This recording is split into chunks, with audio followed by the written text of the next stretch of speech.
Question of like, why was Genesis written?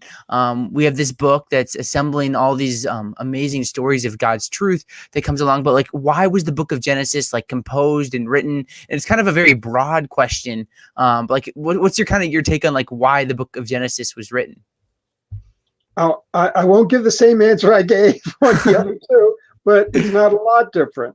Mm-hmm. That is, it doesn't tell us. Mm. Okay, that's different from saying, I wish I knew. It doesn't Yeah. tell us, but that means that we have to infer it, Mm. deduce it.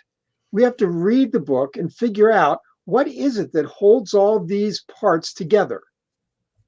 You know, why do you have Genesis 1 through 11 and then 12 through 50? Why does it go Mm. through the patriarchal ancestral narratives the way that it does? Why does it?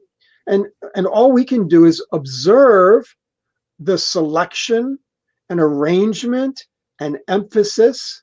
And from those observations that we can make as readers, we can try to deduce what the purpose was.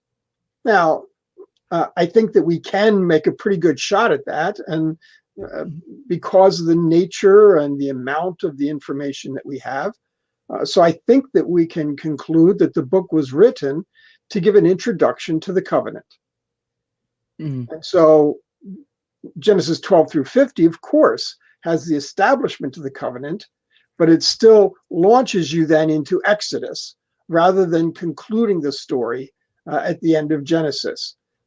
It's like, if you're trying to read a novel and suddenly the novel ends and it drops you in the middle of something and you say, oh no, I have to buy the next one to find out. Well, yeah, there's a precedent for that. Genesis does it.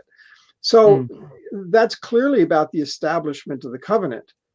The Genesis 1 through 11, of course, doesn't have anything to do with Abraham's covenant, but it does show you what was happening in history that brought the covenant about. Okay, and for that you need to talk a little more about the covenant and its significance, which I assume we'll get to eventually.